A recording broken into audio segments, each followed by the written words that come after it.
안녕하세요. 결혼한 지 10년 된 주부입니다. 저희 시어머니께서는 제가 남편과 연애를 할 당시 돌아가셨습니다.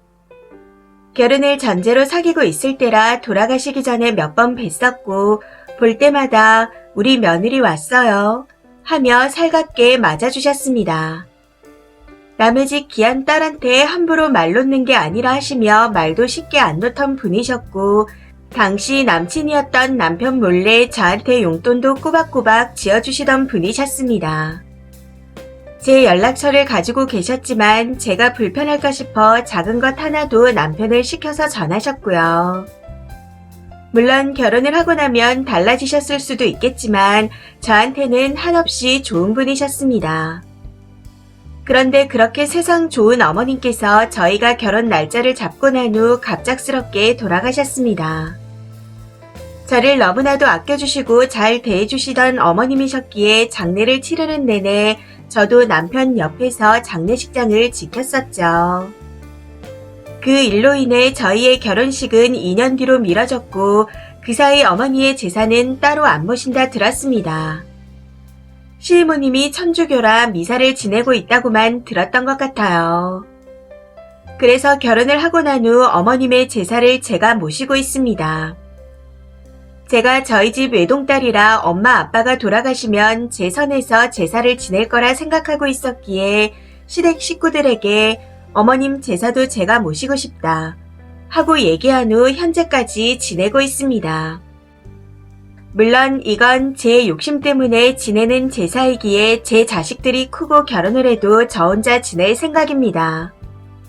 제 부모님과 시부모님 얼굴도 모르는 며느리를 불러다 일시키고 제사를 물러줄 생각이 전혀 없거든요. 그래서 시동생한테도 오고 싶으면 오고 아니면 안 와도 된다 말을 해놓았었죠. 그리고 나중에 결혼을 하더라도 일시킬 생각이 없으니 혼자 오던지 같이 오더라도 늦게 와서 인사하고 밥만 먹고 가라 누누이 얘기했었습니다. 동서가 생긴다 해도 제사를 지낸다고 일시킬 생각이 전혀 없었기에 이 일로 인한 문제는 전혀 없을 거라 생각했습니다. 아무튼 제가 어머님의 제사를 지내는 동안 시동생은 코로나 격리로 인해 딱 한 번 오지 못했던 걸 제외하고는 매년 왔었고 취직하고 나서는 매년 봉투까지 지어줬습니다. 그때마다 거절했었지만 저 몰래 화장대 위에 놓고 가더라고요. 그래서 그 후로는 시동생이 주는 돈을 그냥 받긴 했지만 사용하지 않고 전부 따로 모아놓았습니다.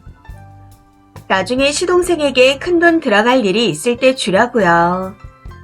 그런데 이번에 시동생이 결혼을 할 거라며 이쁜 아가씨를 데려와서 소개를 시켜주더라고요. 인상이 참 좋고 이쁜 아가씨다 싶어 기쁜 마음으로 축하했고 분위기 좋게 첫 인사 자리를 마무리했습니다. 그런데 문제는 두 번째 만나는 자리에서 일어났네요. 그날 시동생이 여친이 있는 자리에서 그동안 제사비로 줬던 돈에 제가 조금 더 보태서 돌려주며 어머님이 주시는 거다 생각하고 받아라 하고 말했었습니다. 이건 앞으로 결혼할 때 돈이 많이 들어가니 보태서 쓰라고 좋은 마음으로 준 거였고 다른 뜻은 전혀 없었습니다. 그런데 제가 그런 행동을 했던 게 문제가 됐던 건지 시동생의 여자친구가 어머님이 주신다는 게 무슨 소리냐 하고 말했다네요. 문제는 그 말을 시작으로 해서 제사 이야기까지 나오게 되었고 그 때문에 크게 싸우고 파혼을 했다는 겁니다.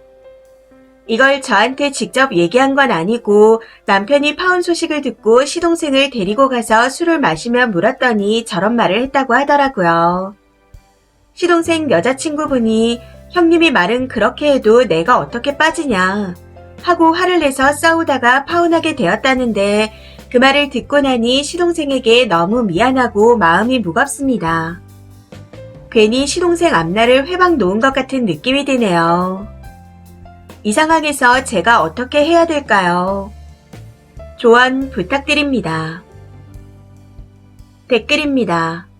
첫 번째, 오히려 잘 됐습니다.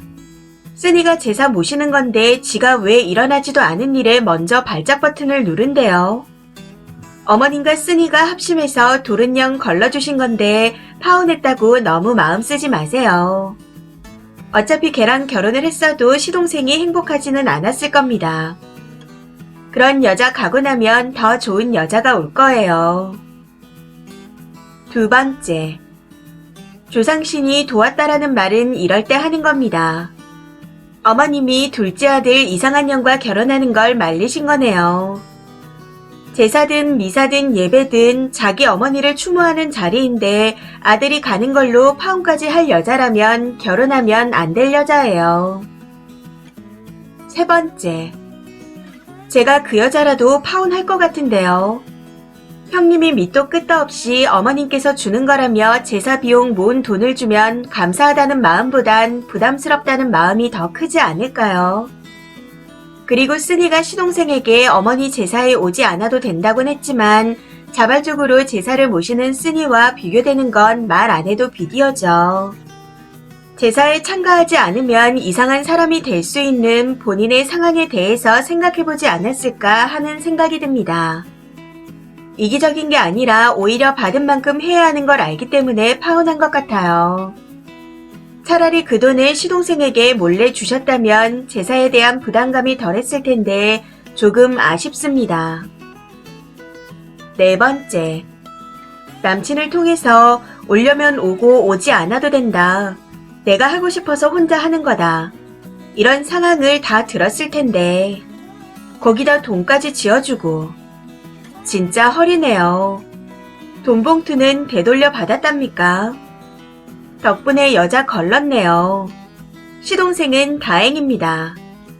이상한 여자 때문에 인생 망칠 뻔한 걸 쓰니가 구해줬으니 오히려 고마워해야 될 것 같아요. 다섯 번째, 어머님이 주시는 거라 생각하고 받으라니요. 매우 무서운 말이긴 하네요. 내가 시어머니 노릇하겠다로 들리는 말입니다. 그리고 없는 제사 만들어내는 시어머니가 악질로 불리는데 제사 없는 집에 형님이 제사를 부활시켰으니 제 딸이라면 제가 반대할 듯 하네요. 여섯 번째, 쓰니야 좋은 마음으로 본인 좋자고 하는 거지만 그 여자 입장에선 부담스러울 수도 있었을 듯 합니다. 그리고 돈을 주면서 시어머니가 주는 거라 생각하라는 건 좀 적절치 않은 듯 하네요. 예비 형님이 주는 돈을 얼굴도 모르는 시어머니가 준 거라 생각하고 받으라니요. 미리 형님 노릇한다는 생각이 들 것 같습니다. 물론 쓰니가 전혀 의도한 게 아니었겠지만요. 이 사연은 여기까지입니다. 시청해주셔서 감사합니다.